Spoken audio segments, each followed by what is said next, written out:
Nah, dia di dalam cerpennya ini, menurut analis itu, ingin melakukan eksperimen pikiran, tapi melalui fiksi.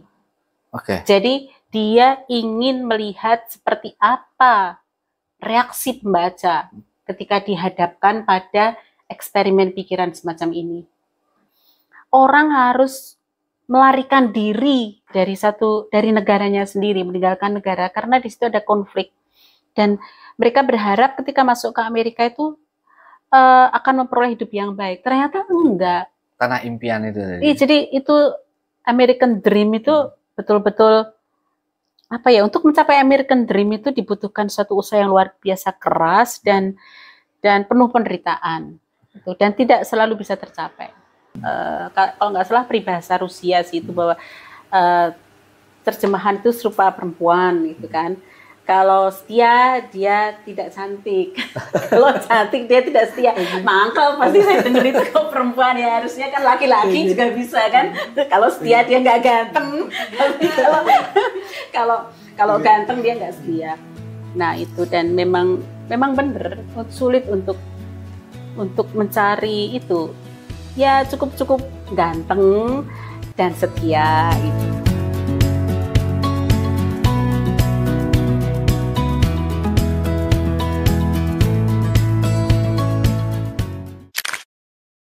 Ya, halo teman-teman, kita kembali lagi di Ngulik ya.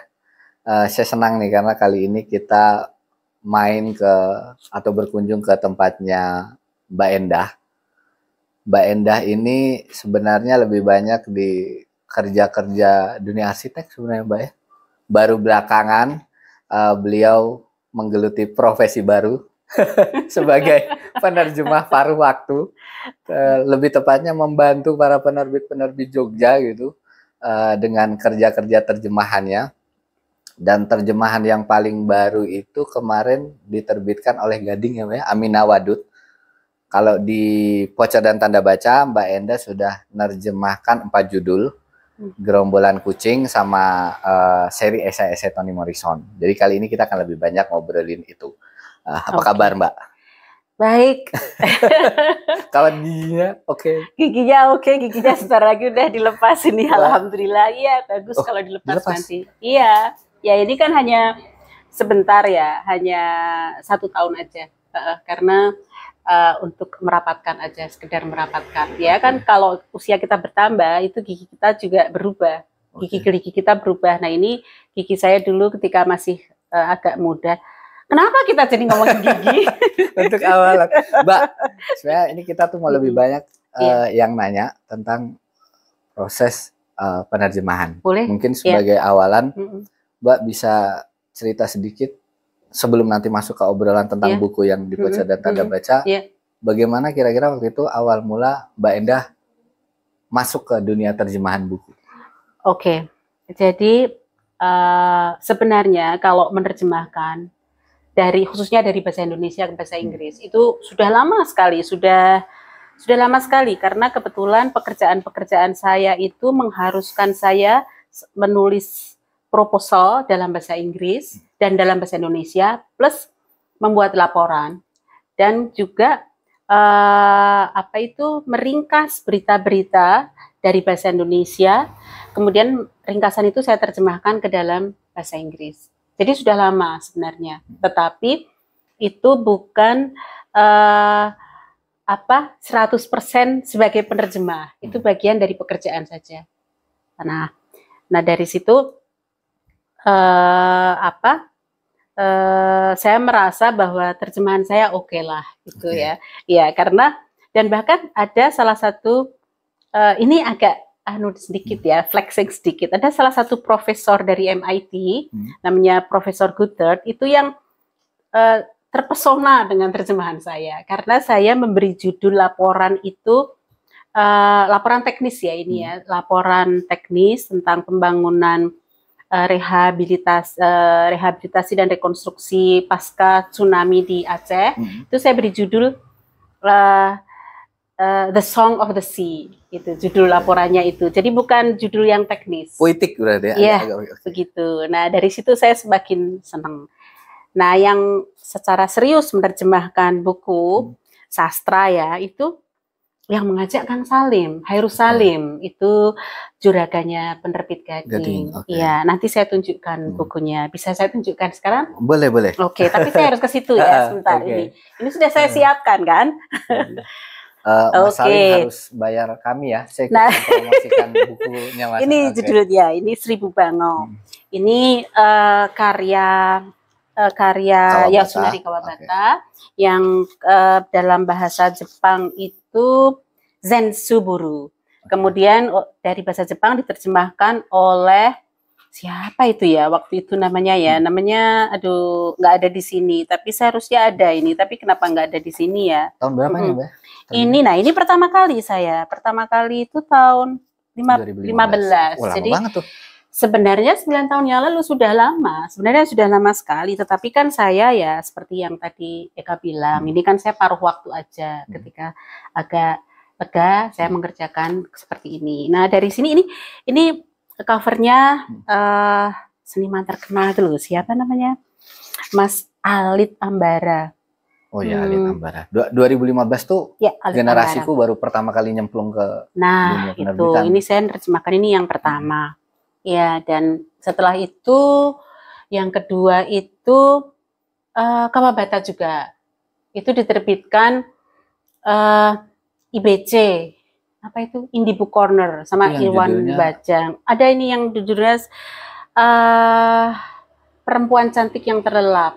The House of the Sleeping Beauty. Oh, aku malah belum lihat yang itu. Oh, mau lihat sebentar ya. Ini ada di sini. Kenapa nggak saya bawa sini semua ya? Kenapa ya aku jadi bolak-balik ke sini? Gak apa-apa, biar ya. Kelihatan ada aktivitas. Kelihatan ada aktivitas. Cukup banyak sih. Nah, ini dia. Oh, iya. Itu dia. Iya.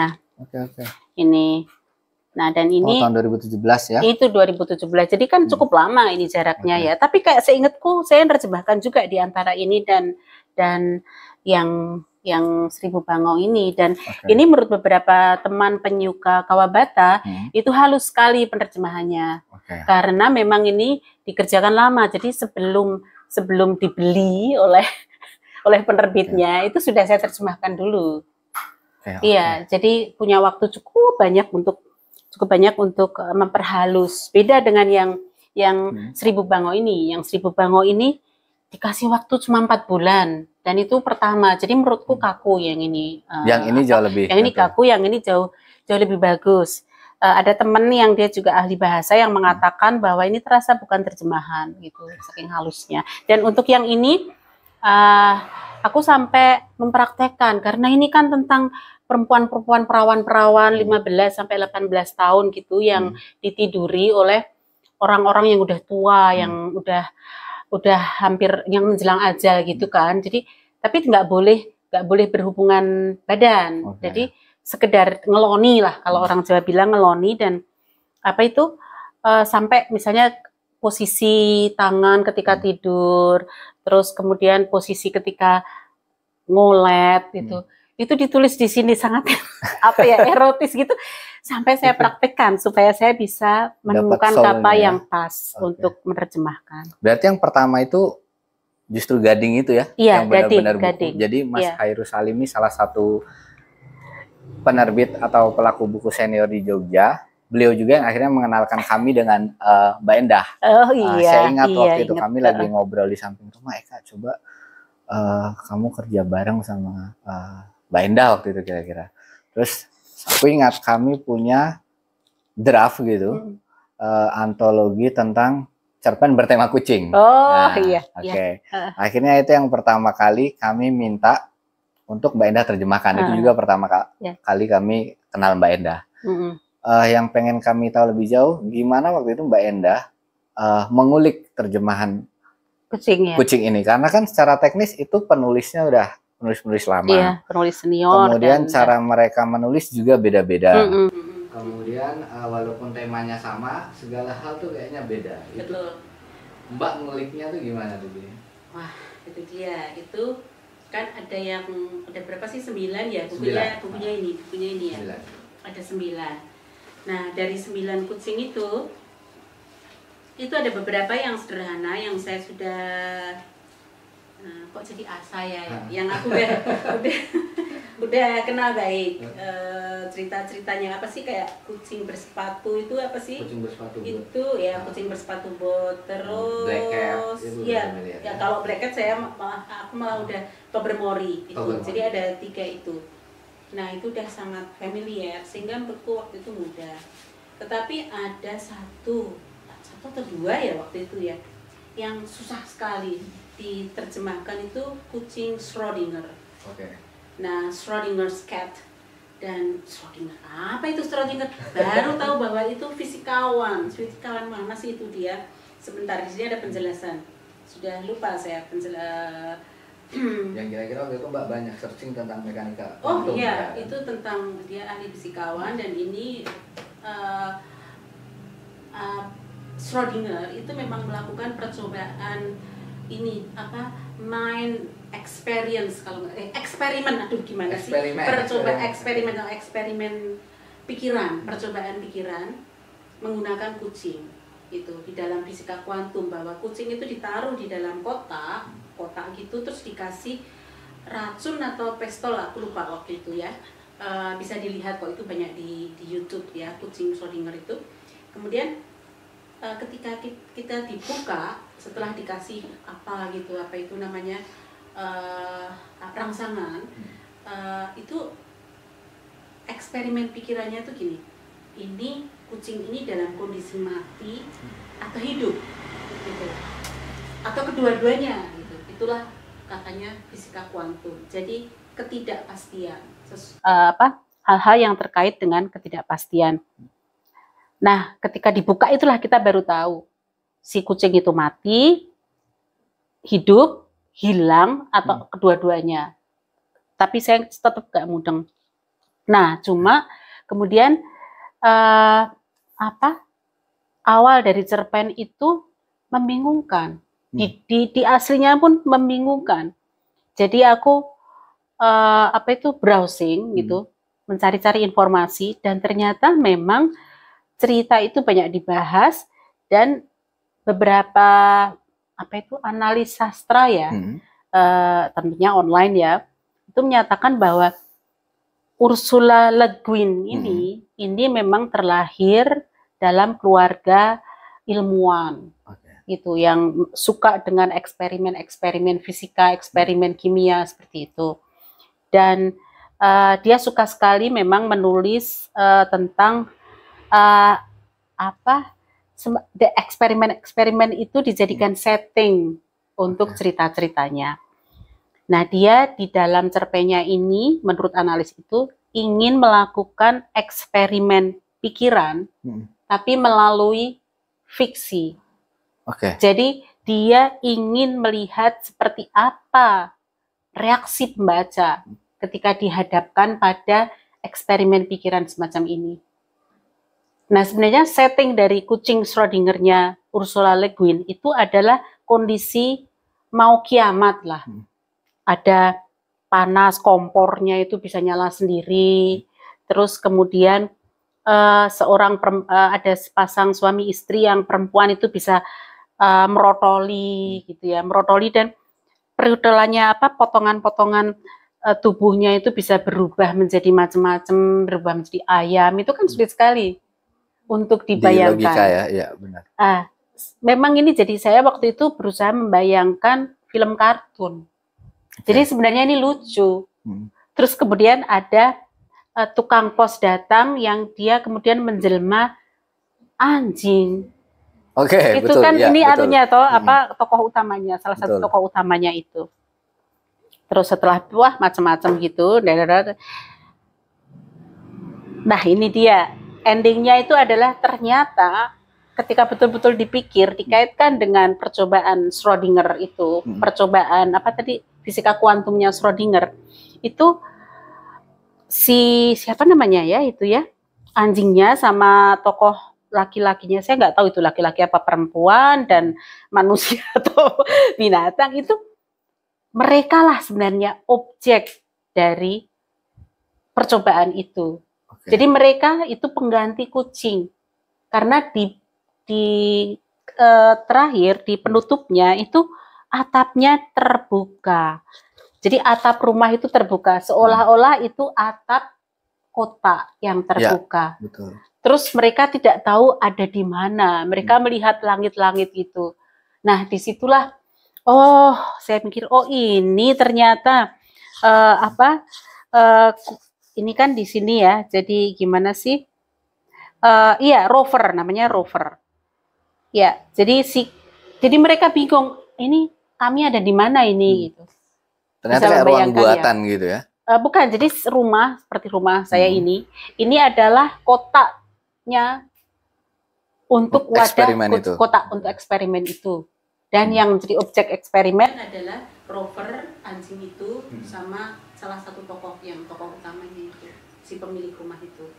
Berarti dari 9 cerita tentang kucing, itu yang kira-kira paling banyak menguras energi Mbak. Iya, itu sangat berat karena khawatir saya nanti saya dikira ngawur ini ya nerjemahin apaan sih ini gitu. Memang ada sih 1-2 saya baca itu ya kayaknya itu review itu ya yang ini malah bikin pusing gitu. Karena mereka kayaknya sulit juga untuk masuk ke situ dan kita kan tahu ya pembaca Indonesia bukan menghakimi ya, tapi memang pembaca Indonesia kan jarang yang serius sekali membaca sampai kemudian mencari informasi tentang apa yang dibaca. Sebenarnya tentang apa sih gitu. Padahal itu waktu itu pas kami menyiapkan draft itu tuh ininya simple alasannya. Jadi kantor kami itu kan depan klinik hewan. Ada banyak orang sering membawa kucingnya kan, beragam macam-macam kucing itu berobat. Terus tiba-tiba kami kepikiran kayaknya menarik juga kalau mengumpulkan cerita dari penulis dunia dengan tema kucing. Ternyata banyak nih. Banyak sekali cerita kucing. Jadi waktu itu rasanya simpel gitu aja. Terus Mbak juga pernah cerita, ingat nggak yang pas garap yang kucingnya nanti muncul? Oh iya, nanti kalau misalnya ada waktu sih saya tunjukin di mana gitu. Bisa deh kalau mau dibuat ya. Nah ini saya jadi mikir bahwa sebenarnya yang menarik itu covernya ini. Covernya ya, terus kan dikasih itu saya taruh di situ. Tuh, jadi ini jadi pojok itu di print tuh. Iya, di print bagus terus saya karena suka sekali. Yang garap si Vio ini salah satu ilustrator dari Semarang ya. Padahal tapi cocok ya Mbak ya, ada beberapa yang gotik gitu, ada beberapa yang fun, ini kan cerita yang kucing yang itu kan yang nakal banget. Ini kan Gerombolan Kucing Bandel, ini salah satu judul cerpen itu kan yang dipakai jadi judul buku. Kalau aku paling suka sebenarnya Tobermory. Iya, Tobermory. Kalau ini juga lucu sih. Ini kucing yang kemudian menyerbu sebuah mansion gitu, rumah besar gitu, tinggal di situ. Ibunya yang tinggal di situ udah tua gitu kan. Nah, kemudian setelah kucing ini akhirnya kita masuk ke proyek berikutnya waktu itu yang Morrison, Mbak ya. Betul. Nah, itu ada ini nggak? Ada kayak apa sih switch dari kucing dengan penulis lama gitu secara diksi ke Morrison yang lebih modern dan pasti diksi-diksinya lebih tegas. Itu ada kesulitan. Itu pasti banyak. Pertama itu Morrison dan kedua itu esai dan itu bukan bagi pembaca dengan pembaca berbahasa Inggris itu bahasa ibu ya, dengan bahasa Inggris itu merupakan esai yang berat. Ya, karena kan kebetulan saya juga sering ke Amerika, punya banyak teman Amerika, jadi mereka bilang, oh my goodness gitu. Karena mikir gimana kamu mau menerjemahkan ini gitu. Karena bagi mereka membaca esai Morrison itu membutuhkan perenungan gitu. Oh, padahal bagi mereka sendiri pun perlu. Itu membutuhkan perenungan. Jadi tahu sendirilah Morrison ya. Nah, itu juga butuh waktu lama untuk menerjemahkan itu dan cuma ini kebetulan atau hal yang mendukung saya karena saya sering ke Amerika dan saya sering melihat dengan mata saya sendiri apa yang diceritakan, topik-topik yang diangkat oleh Morrison di dalam bukunya itu, sehingga sedikit mempermudah. Tapi itu juga waktu itu alasan kami, Mbak, pas kami mengegolkan Raik Morrison, kami mikir apa yang kemudian alasan yang membuat kami milih Mbak Enda adalah karena Mbak Enda cukup sering ke Amerika ya. Itu kami membayangkannya oh pasti akan jauh lebih cair gitu loh. Dan kami ingat banget tuh pas Mbak garap Morrison kan Mbak bahkan sampai mengunjungi Museum Morrison ya. Bukan ya? Bukan, museum yang memamerkan foto-foto Morrison atau karya-karya Morrison. Karena Morrison ini kan juga salah satu tokoh besar di Amerika, terutama untuk Afrika Amerika. Itu tokoh yang cukup besar, sering dibahas sampai sekarang. Sangat menonjol kan, dia penerima Nobel Sastra pertama perempuan Afrika Amerika. Jadi dia sangat menonjol. Jadi gimana ya, seperti Schrödinger tadi, setiap menerjemahkan itu aku kepengen bisa tune in dengan penulis dan naskah, bukan hanya naskah, penulisnya. Jadi saya pengen tahu kayak apa sih kalau berada dekat dengan Morrison gitu. Sampai nyari-nyari fotonya. Kebetulan salah satu foto yang besar yang pernah kulihat beberapa tahun sebelumnya itu di Portrait Gallery. Namanya apalah. Nama-nama itu aku sering lupa. Itu nggak ada, sedang di take down dan sedang dibersihkan atau sedang dirawat atau entah apa terkait dengan isu waktu itu penarikan beberapa buku Morrison dari sekolah-sekolah karena dianggap terlalu grafik, terlalu menonjolkan kekerasan dan kecabulan. Apa itu terkait dengan itu saya nggak tahu karena waktu itu salah satu penjaga atau koordinator lantai itu menjelaskan sekedar bahwa itu sedang di take down, sedang dirawat gitu. Nah, terus akhirnya ketemu juga itu salah satu foto di Museum of African American History.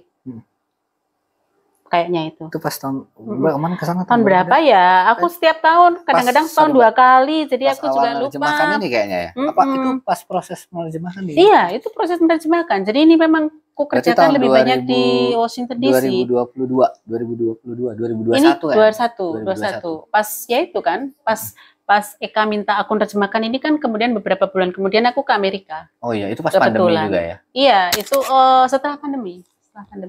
Oh iya, sudah mulai lockdown, sudah mulai dibuka ya. Jadi ini bukunya. Jadi waktu itu kami mengurus right esai Morrison. Harusnya ini satu buku gede utuh gitu. Cuma kami izin jadi 3 karena takut kemahalan gitu. Dan akhirnya benar-benar jadi 3. Prosesnya juga panjang.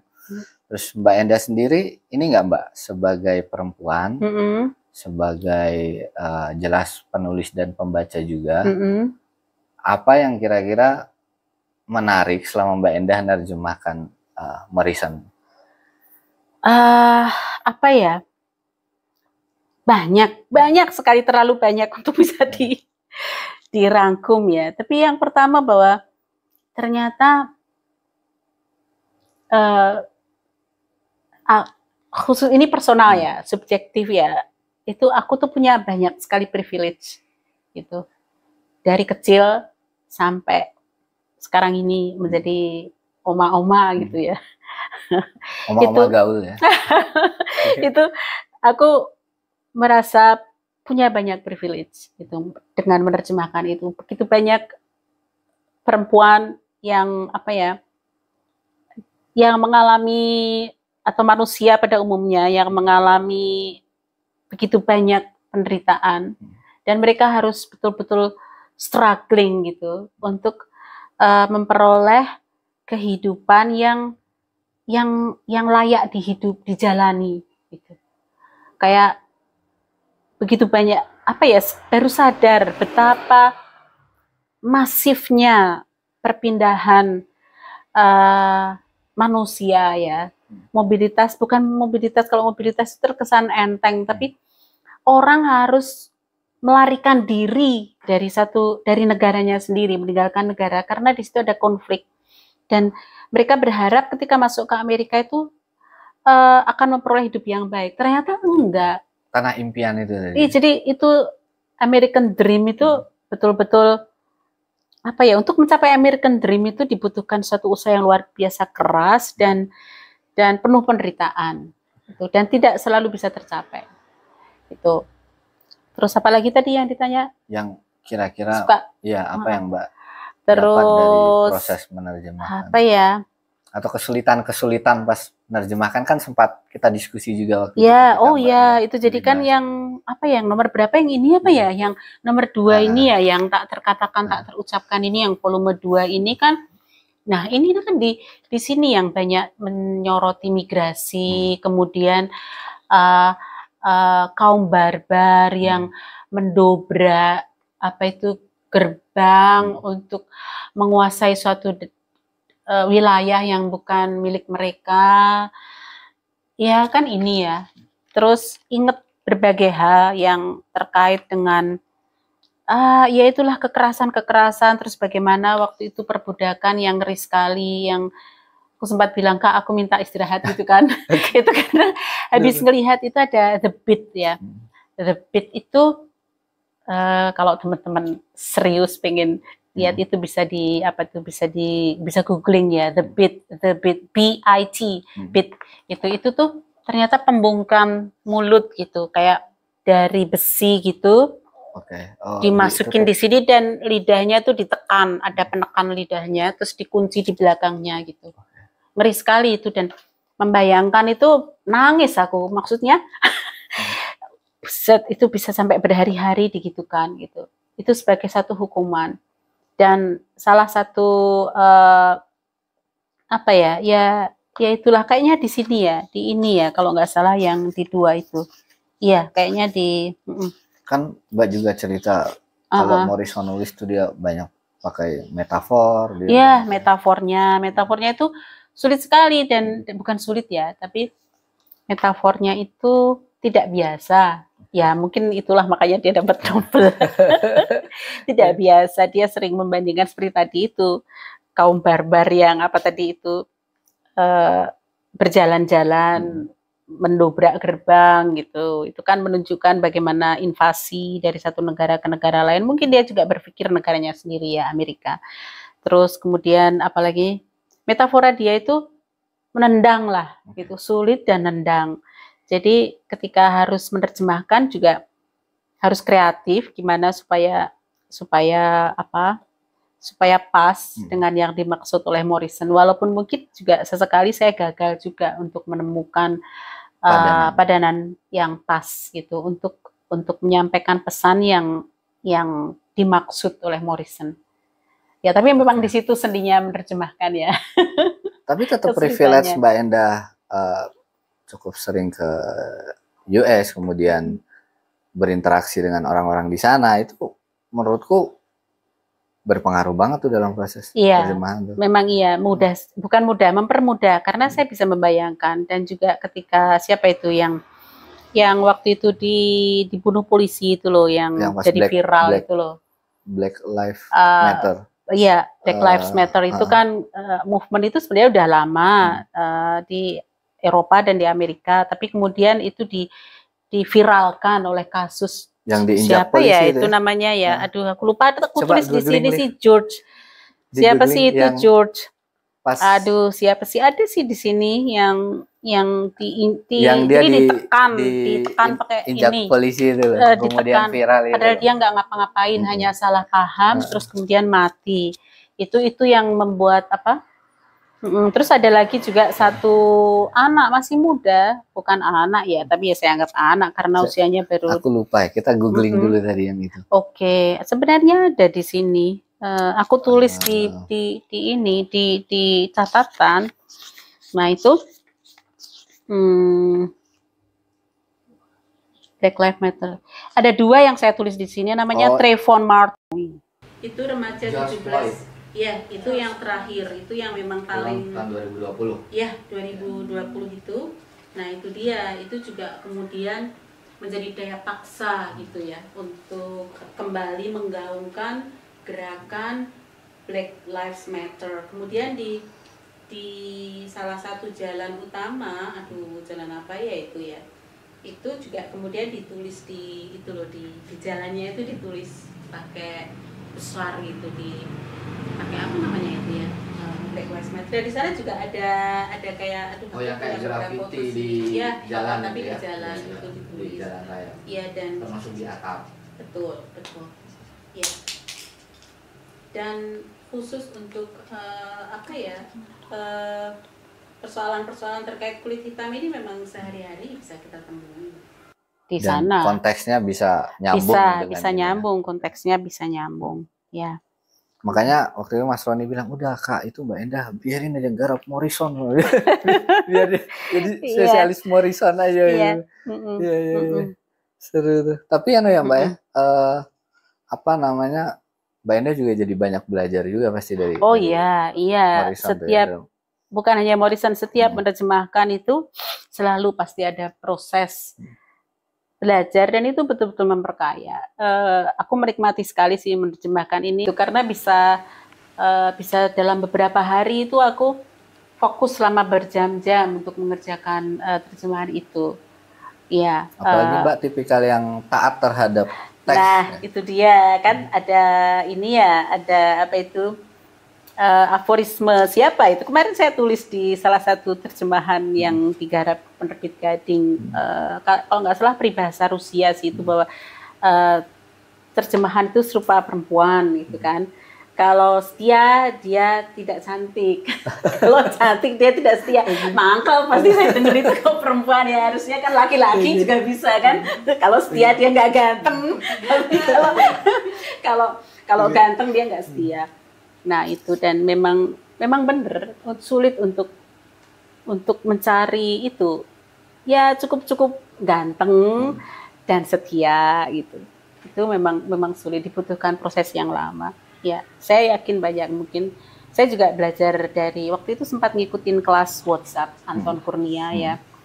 Bagus sih, saya sayang kok nggak dilakukan lagi ya, walaupun itu hanya lewat WhatsApp, tapi saya mendapat banyak masukan yang itu seperti apa sih, menjadi konfirmasi yang kulakukan udah benar, dan menambah wawasan, oh ternyata bisa seperti itu gitu. Iya, cuma tetap memang sampai detik ini aku berusaha untuk lebih setia gitu ya. Terhadap. Ya, dan mempercantik dikit. Tapi kan pertanggungjawaban itu nanti bisa ditulis di kata pengantar ya. Betul. Biasanya memang hal-hal atau kesulitan atau hal-hal spesial yang aku temui selama menerjemahkan itu aku tulis di catatan penerjemah. Jadi seneng ada halaman itu. Itu bagus sekali. Itu memberi peluang, memberi kesempatan pada penerjemah untuk menjelaskan apa yang dilakukan. Ya. Terakhir deh Mbak, apa yang menurut Mbak kira-kira apa yang pembaca nanti dapatkan gitu ketika mereka membaca esai-esai Morrison? Oh, itu terutama pembaca muda. Memang agak subjektif ya, sebentar. Tapi pasti ada hal menarik yang bisa. Oke. Itu pertama, pemahaman tentang hidup. Jadi dapat memahami hidup, bahwa hidup itu kejam, tetapi layak untuk diperjuangkan itu, dan bahwa perubahan itu ini sangat klasik klise. Iya, apa yang bahwa perubahan itu mau nggak mau harus diadaptasi itu. Sebab kalau kita menolak, kita sendiri yang akan hancur, karena perubahan itu terus terjadi, dan kekerasan itu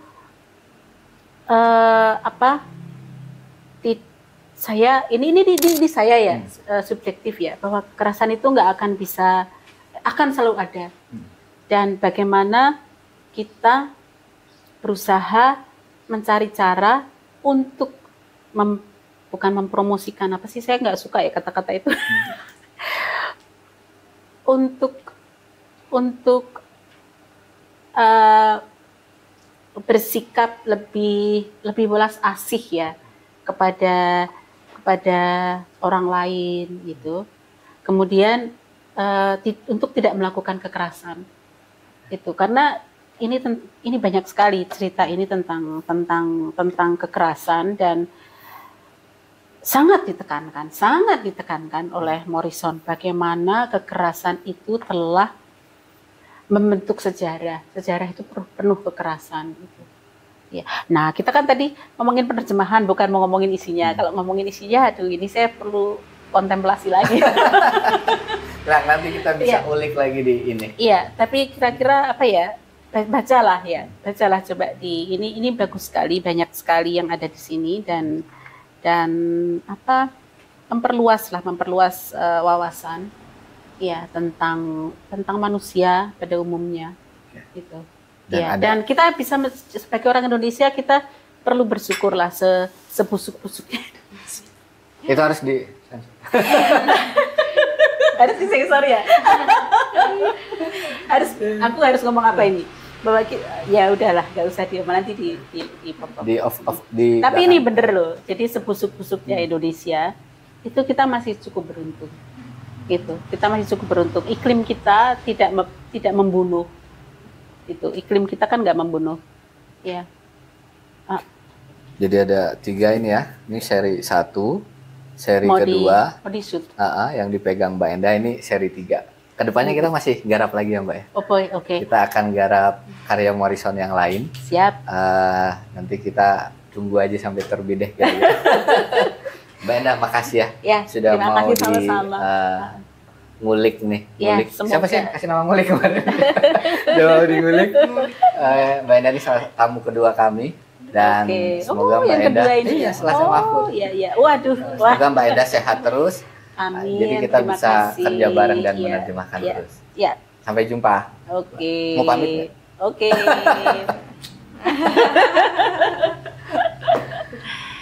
Itu mau dilihat adunya.